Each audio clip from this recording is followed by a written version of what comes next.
Good morning or afternoon, depending on where you are, listeners and viewers. I'm super excited today because joining us in this episode is Ashleigh Smith, a passionate educator and co-creator of hands-on math resources for teachers.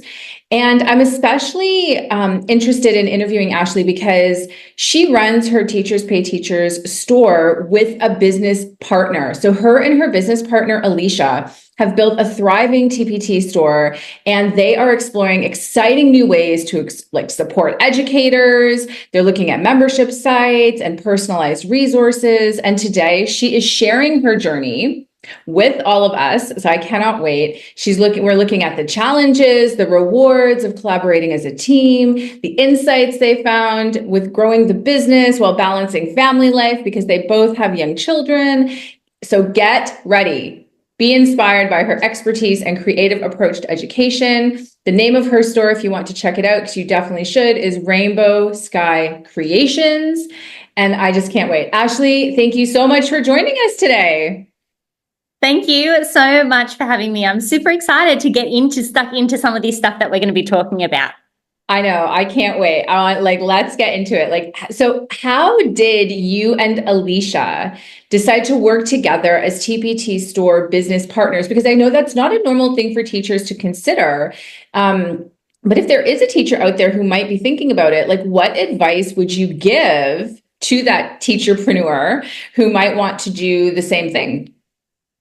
Well, it's been an amazing journey for us because we have done it together in a partnership. So I'll get to the wonderful parts of being a partnership in a minute. But Alicia and I actually met teaching in an international school in Dubai. We're both Australians. She comes from Perth and I'm from Sydney. And we both ended up at this same international school in Dubai. And we really clicked. We actually say that we're opposites. We're complete opposites.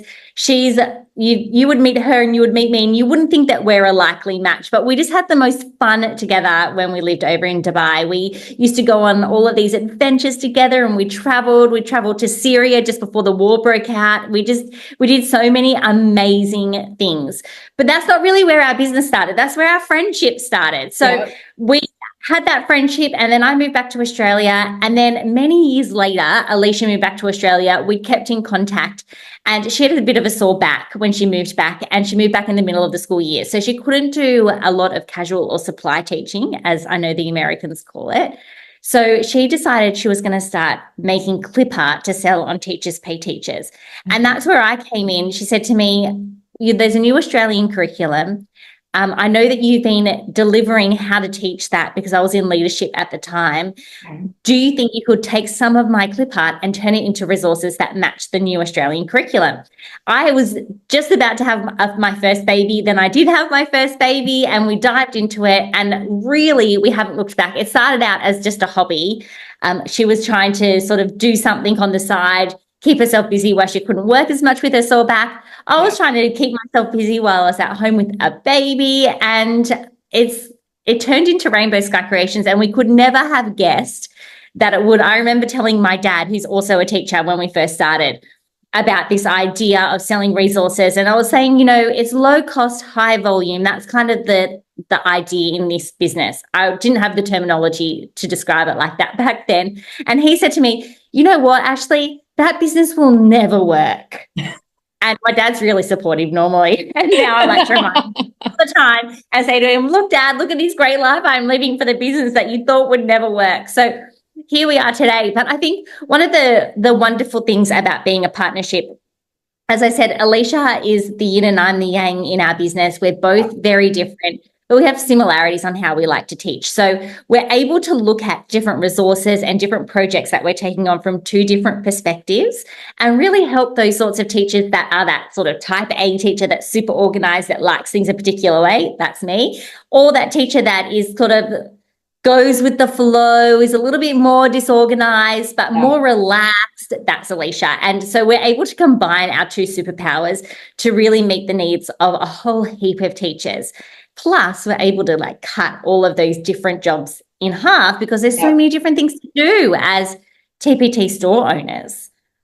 Yeah, absolutely. That's exactly what I was thinking, right? Is when you're looking for a partner, it's so important to find someone who complements the yin to your yang, right? You don't want to have Yeah. someone whose strengths are the same as your strengths, because then neither of you is going to want to do certain parts of the business. And I know, what do you do if there's a part of the business that maybe both of you are not so keen on? Well, in the early days, when we weren't keen on something, we would share it. So in the early days that we both despised Pinterest, and Pinterest was really, really important to the TPT world, 6-7 years ago. So we would do 1 year on, 1 year off. So I would take on Pinterest for a year, and then December would come and I'd be like, thank God, and pass it over to Alicia. And then she would take it on for a year, and we'd go like that. Nowadays, we're much more, and we're lucky because we're able to hire out for those jobs that we don't want to do. So sometimes we learn them ourselves, and then we get to know and love them. And then other times we get help with those tasks. But there's been so many times that there's been jobs like, for example, a blog. We tossed up starting a blog for quite a while.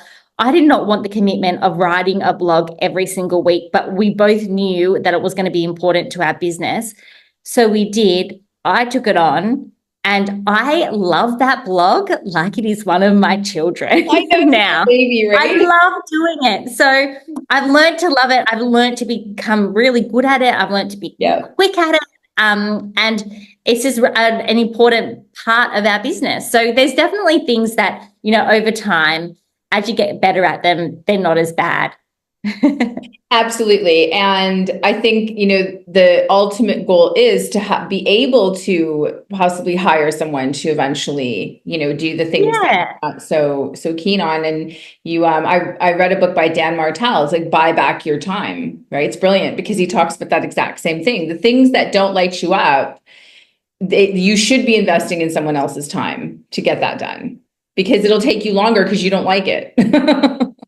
Yeah. And also it takes down that vibe. Like we were just talking about before we started this podcast, I felt like I had a really productive day. I'm coming into this call feeling like so happy and energized to talk about my business. Yeah. Whereas I feel like if I did not have that great day and I was, it was a real slog, I wouldn't be feeling so energized. So you do have to be respectful for your own energy too, because it's, finite. You don't have endless energy. 100%. Yeah, no, that's such a good point.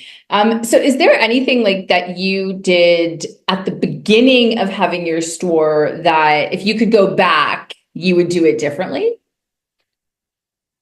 In some ways, I would say no, because I think along the way we've learned, and so I can especially think for myself, I'm a really creative person, but I wasn't really good at visually presenting things. And Alicia taught me so much along the way, and I've learned along the way. And now I'm really, really competent in it. And I feel like I would not have been able to get to the level I am now without going along and making all of those little errors. And the same sort of thing is like cover pages. I kind of wish that we started out with the great cover pages that we have now, but we didn't because we were learning along the way. And that involves having to go back and change them, which is a very annoying job and very time consuming. So in some ways, things like that, I kind of wish I knew, but then in other ways, it's important that I've learned along the way to become better. The other thing I would say at the beginning, and this wasn't hugely available to us, but there's so many opportunities now to go out and learn from people who have done it before. I think that is such a huge way to sprint yourself to much easier and quicker success, because you're not fumbling through and testing things out. For example, the cover pages is a perfect idea. We would just look around and be like, oh, some people are doing this, some people are doing that. We'll try and find what's right for us. And we did, but they were rubbish. We started out with doing cover pages that were actually rectangular. Oh, no. And then we moved to square, and then we moved to a better design and so on and so forth. And I remember some of those cover pages at the very beginning having like so much text on them. So now with the opportunities out there where people can go and learn, you can just get so much better, so much quicker, and you can have the support of other people, so you're not feeling so much like a silo. And I think that that's really important as well.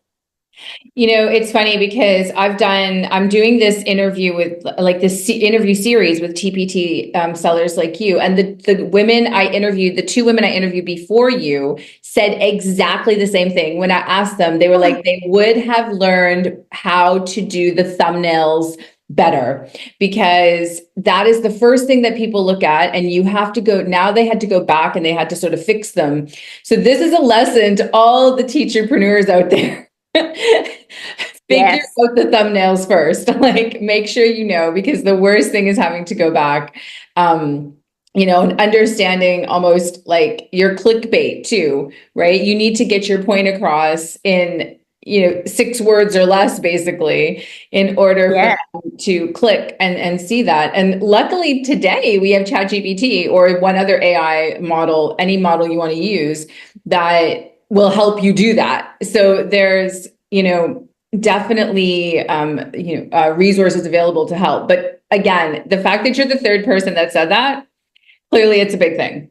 So It is. The other thing that kind of goes hand in hand with those thumbnails is getting an idea of just some simple photography tips. So you can take photos of your resources in action and teachers can actually see it. I've got a neighbor who's just moved in across the road. She's a lovely, lovely lady, and she's a teacher, and she came over to introduce herself, and she said, I'm a teacher.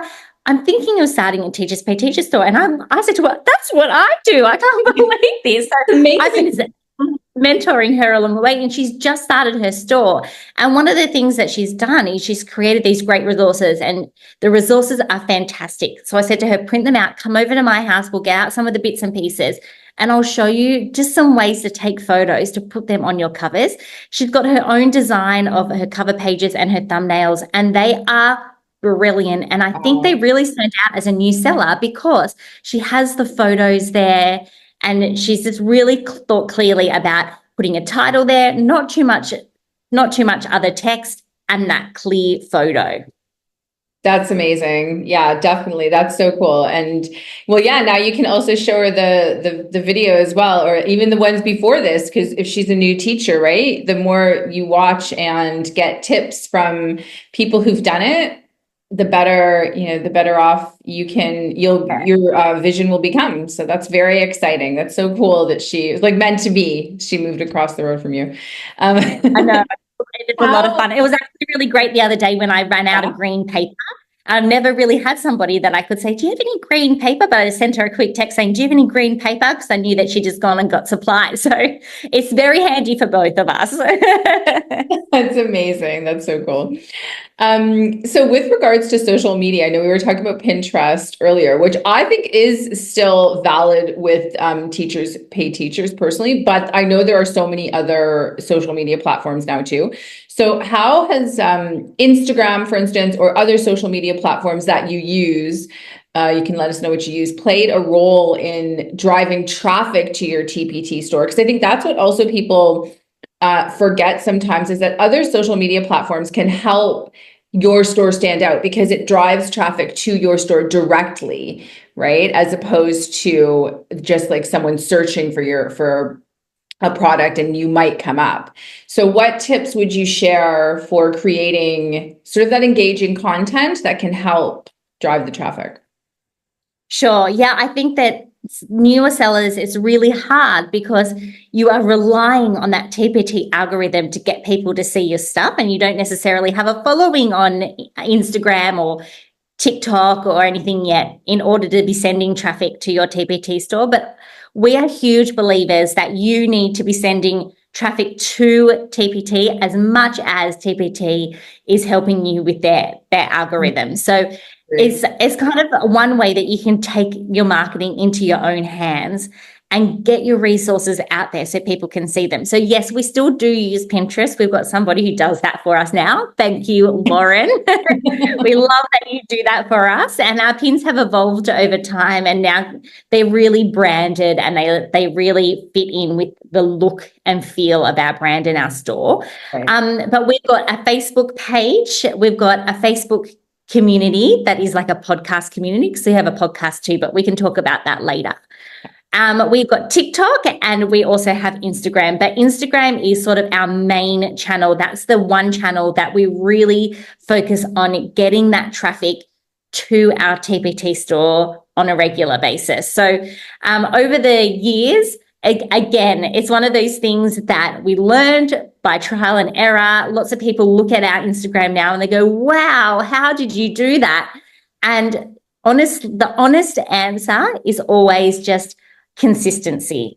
Yeah. I have been consistent and posted on Instagram pretty much every single day since we started. And that is the one thing I always thought to myself, you know what? I might not be able to make the best content. I might not be the person that stands out with the most creative, best idea, the most genius teacher idea. But one thing that I can do, that I can take on myself, is being consistent.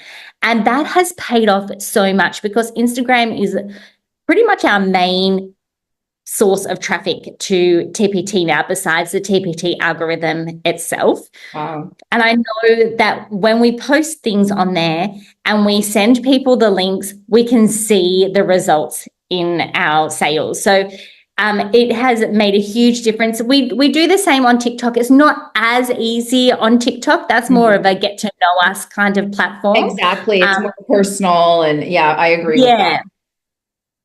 And then on Facebook too, we just kind of have that running in the background. We have an automation for Facebook called Meet Edgar that we've got everything all lined up. So as we create content, we pop it into Meet Edgar, and then it kind of just recycles around and around and around for us, which is really handy too. So we don't have that one manually going, but our Instagram really is manually done at most days. And we make sure that we always have things up on stories, and we're always making sure that things are posted, whether it's like a teaching tip, something helpful, or a resource. And just going back to that one thing that you said is, what is your major tip? What is your one tip for posting on social media? It's so simple. And that is just post your resources, post your offers, let people know what you've got, because they're not going to know to buy it or want it if you don't show them what you've got. That is such a good point, because on TPT, right, you only really have that preview or like maybe a couple of photos. And a lot of teachers are really guarded about the photos, because they don't want people to, they want to obviously have too many photos, fair enough, because people might, I don't know, like, copy their stuff. But if you have your product on Instagram as well, even a little video of like how you use it, right, it can, or even TikTok, like it can definitely help to drive the traffic to your store specifically, because people can see it in action. And doing a mix of, I'm assuming you do a mix of reels and like just the square photo posts, is that right? Yeah, we do a mix of reels, carousels, so they're the ones with several different slides, and then the square photos. We probably do just the plain photos every now and again, and then mostly reels and carousels. Okay, awesome. And tell me just a little bit about the thing you mentioned. I've never heard of it. What was it? Hello, Edgar, something Edgar? Meet Edgar. Meet Edgar. Yeah, I've never heard of that. What is that? Okay, so it's just like a social media scheduling platform. And you log on, you've got a dashboard, and then you create different posts in your library. You can put your posts into categories if you want to. So you might have like a back to school category, a St. Patrick's Day category, a winter break category.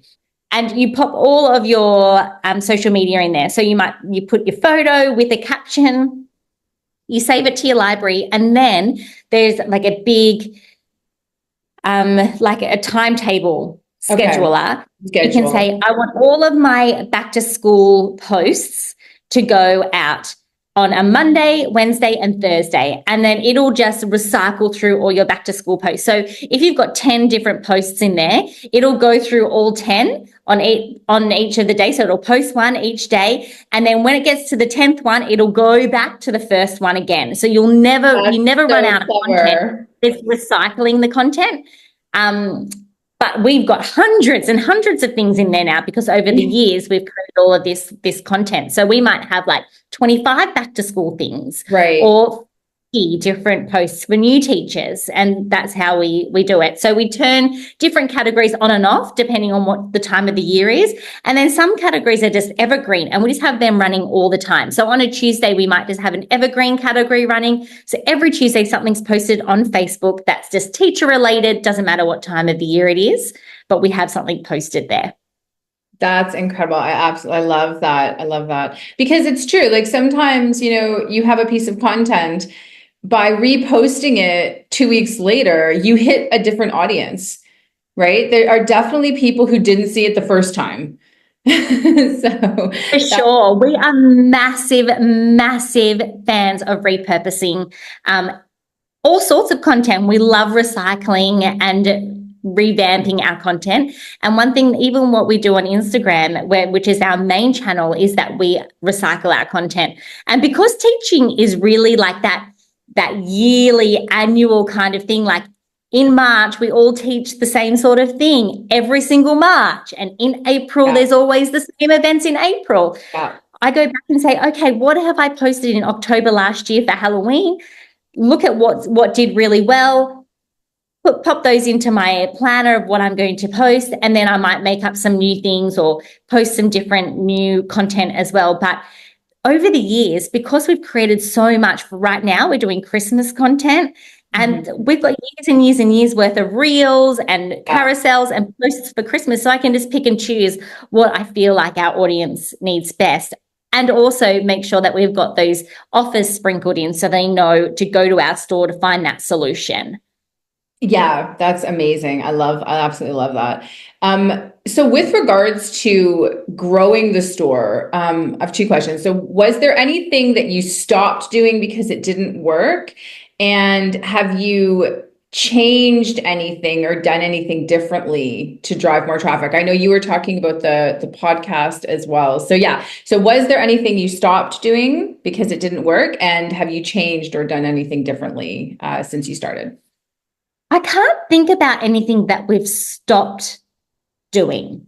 Okay. I was trying to think of that question. I'm thinking, what have we stopped doing? I'm sure there's definitely things that we've stopped doing, but I cannot remember them for the life of me. In regards to some things that we are doing in order to drive traffic there is we really thought about how to repurpose things. So talking about the Instagram reels or the TikToks, one thing that we do is if we're creating a reel or a TikTok about a resource, we will download that reel or TikTok. We'll make sure that we put it in a folder so we can reuse it for the following year, but we also upload that as a preview for that product. Oh. So you've got video previews on your products. That's an extra job to do.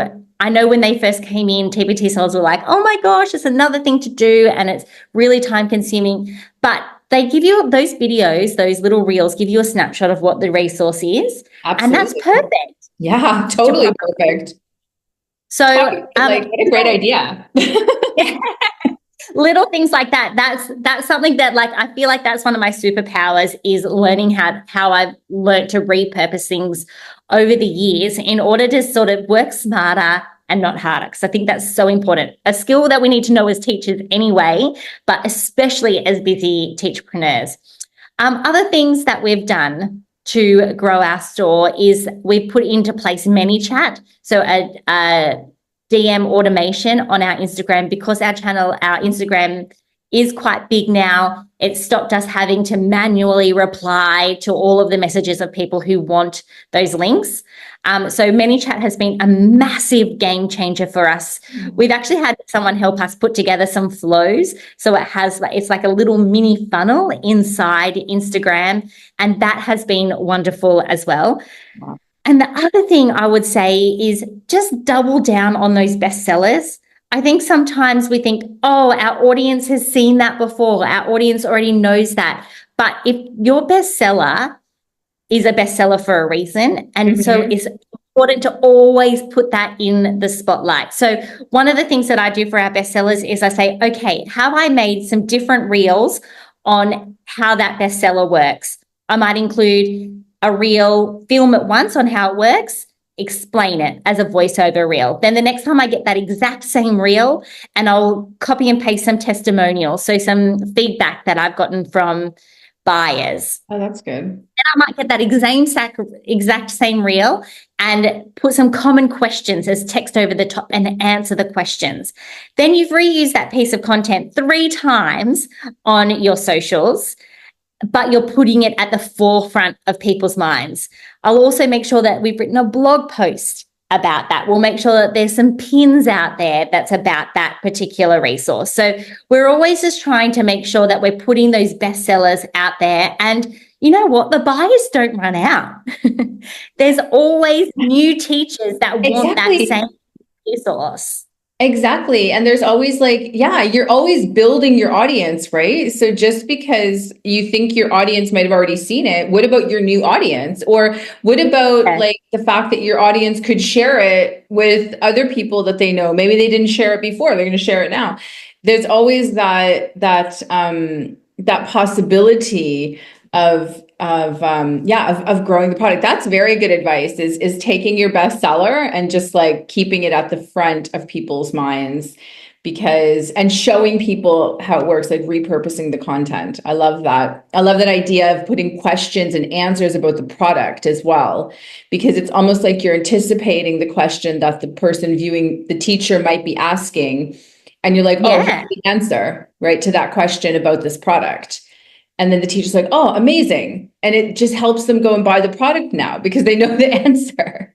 That's because you're taking away some of those blocks, those things that they might think, oh, but I don't know if there's a differentiated version of this. And I know I've got this kid in my class that'll need something different. And if you put that there in the copy or in the video, then that takes away that extra thinking for them, or that block of, oh, I just don't know if it's going to work for me. That is incredible. Oh my gosh, Ashley, I love that. So I'm curious, because I've seen a lot of the paid teachers Facebook groups, like talking about the email list. I'm also a proponent of the email list. I also have an email list. And I know we were talking before about the membership site. So I would love for you to give the viewers just your thoughts on having a membership site. And so for those people who don't know, a membership site is like, can be like a Patreon kind of thing where people pay a monthly membership to have access to everything within the membership site. So that can be whatever you choose to put in there. And they would just pay a monthly fee and they would have access to everything that you put in there. And then of course, there's the email list. So I want to know, do you have them? Would you recommend them? Email list, yes. That is a big yes. And if you're at the very beginning of your journey and you feel like it is just way too overwhelming, just learn how to create a freebie landing page and how to collect emails to start with. Because as you start to collect those emails, then you can always begin sending out those emails. But you need to start collecting the email addresses to begin with. That is a definite yes. That's something that I kind of wish that we did earlier, but we were overwhelmed by all of the things. And if that's how you're feeling out there, then I know how that feels.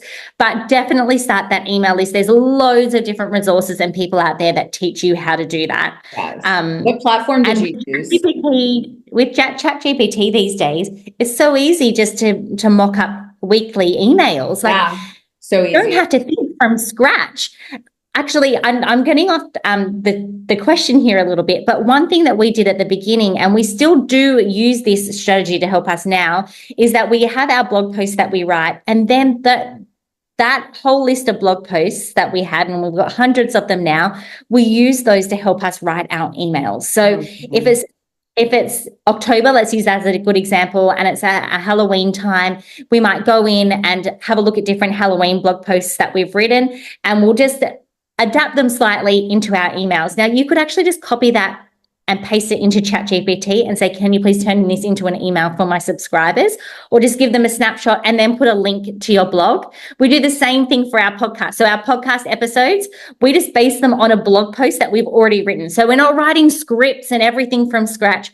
We're using stuff that we've already done. So those blog posts, that all that time and effort and thinking went into it, have been so helpful in the end because we've used them in so many different ways. I know that is kind of just, I've veered on a detour there. So I'm happy to come around. That's perfect. I wanted to know what platform you use for your email list. Is it the same as your blog platform? No. So our blog, we use WordPress, and for our email platform, we use something called Kartra, Kartra. Okay.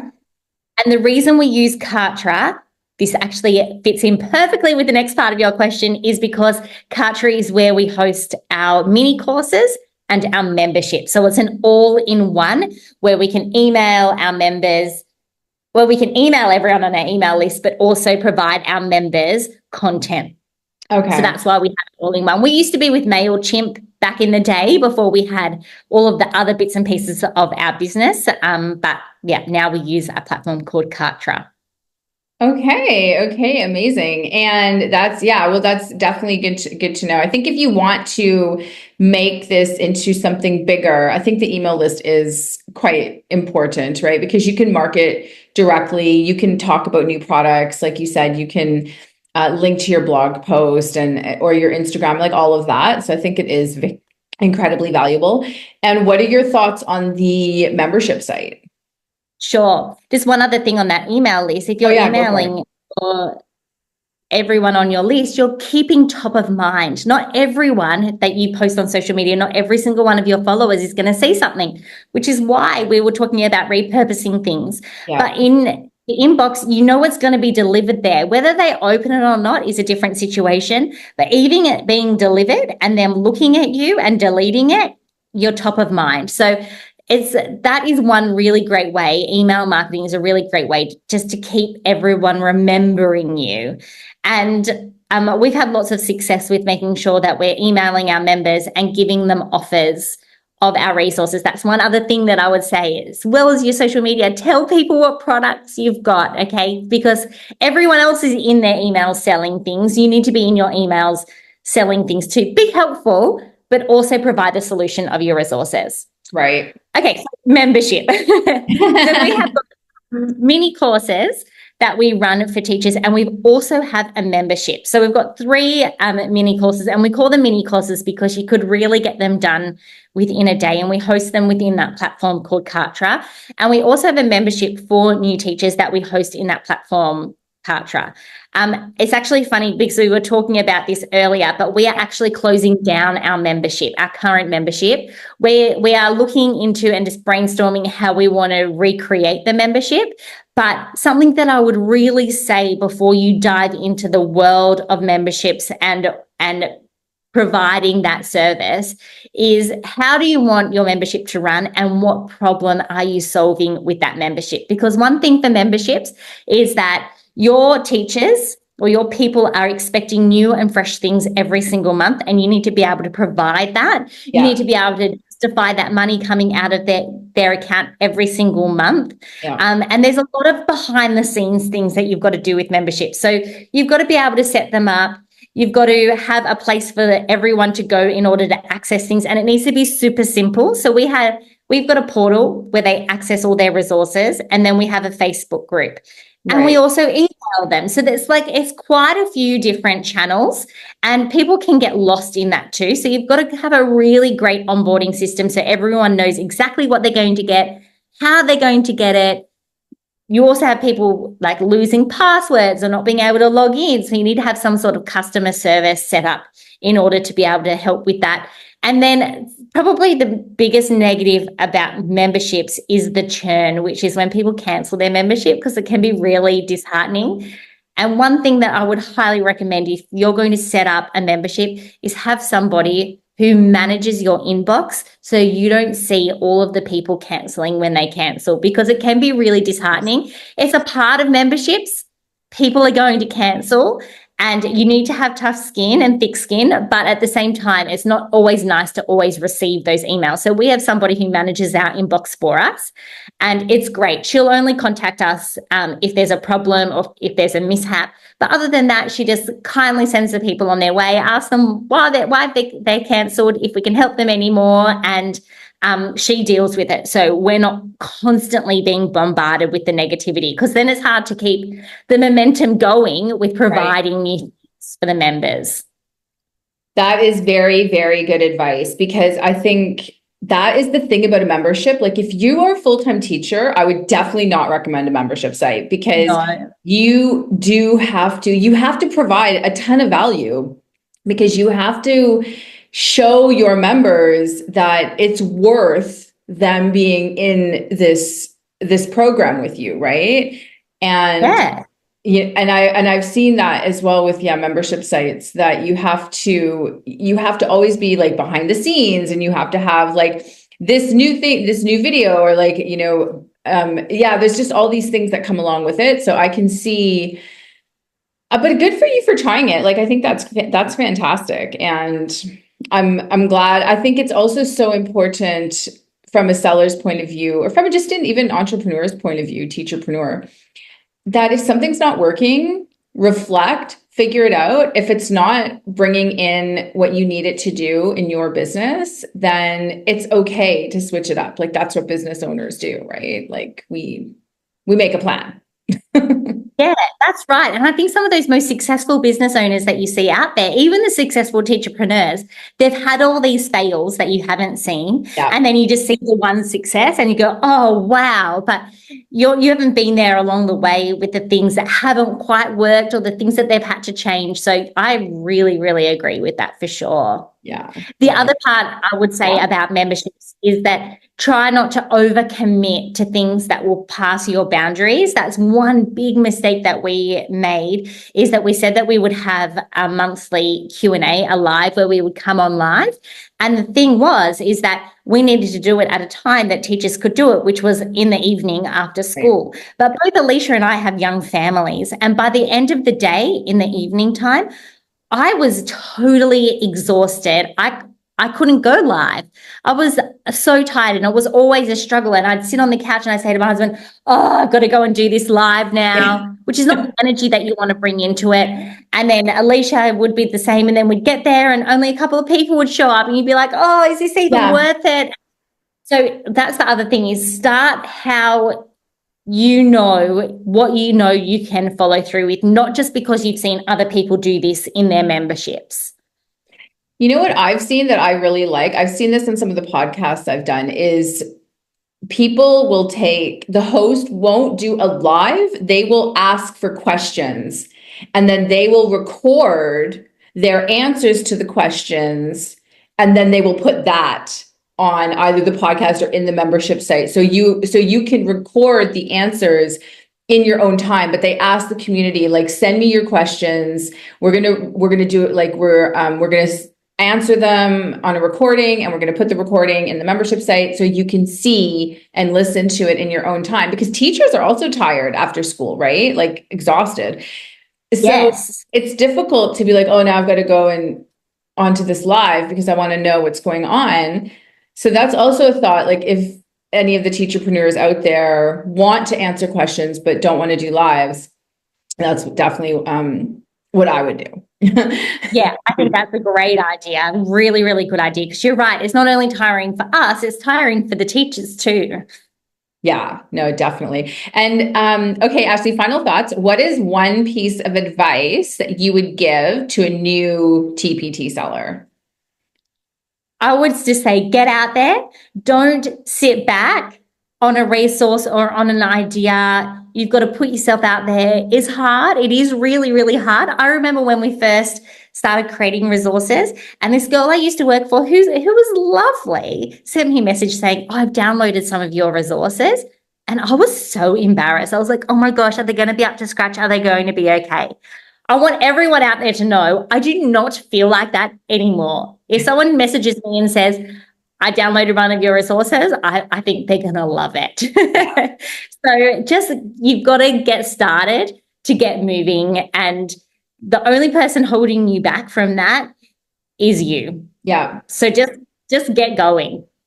Yeah, definitely powerful advice and so true. Right. And, and if you're worried about someone like not liking your resources or something, test them out. Go get a colleague and ask your colleague, like, can you test these with your students, right? And give me your honest feedback, because I want to know, like, I want other teachers to love it. And I want to know what's good about it. What should I change? And then you've got the feedback. So now it'll work. Right. And I think that's That is just so important. And my final question is always, especially because I'm, into with the mindset coaching, is what three things are you grateful for today, Ashley?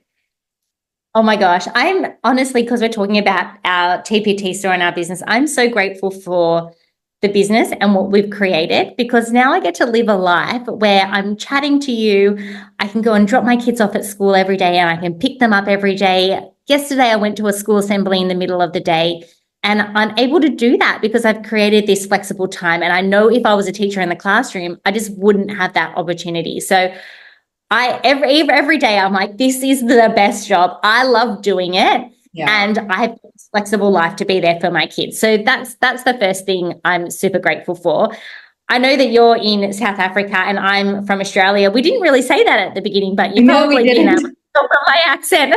So I'm really grateful for where I live. I'm right by the beach, that typical Australian beach that you see with the waves, and amazing. Yeah, and the weather is just totally amazing now as well. And I guess the final thing I'm grateful for is just education in general. I'm a lifelong learner and I love learning new things, and that's been great with the business too, because I've been able to learn lots of new things, and I love reading and just getting out there chatting to different people. So I think that's all encompassed in the lifelong learning, and then being able to pass that on to the kids in my classroom in the past and now my own kids, which is amazing. That's brilliant. Yeah, I agree. I wish, I wasn't a lifelong learner when I got out of university, but I'm so grateful that I have developed that desire to be a lifelong learner, because lifelong learning is not about learning things you don't want to learn about. It's about learning things you want to learn about to help your life move in the direction of your vision.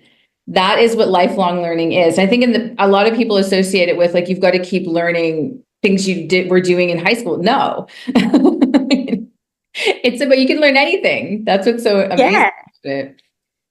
Well, I just want to say I'm so grateful for you, Ashley, coming on the show today. And, you've just given me so many things to think about. And I'm sure all the teacherpreneurs listening, so many things to think about. And I appreciate you for helping teacher sellers who've been looking for ways to grow their stores. There are so many of them out there. And I wish you only the most success and prosperity as you move forward with all of your endeavors in 2025. May this be our best year yet. Thank you. Thank you. Yes, may it be everyone's best year yet, for sure. Definitely.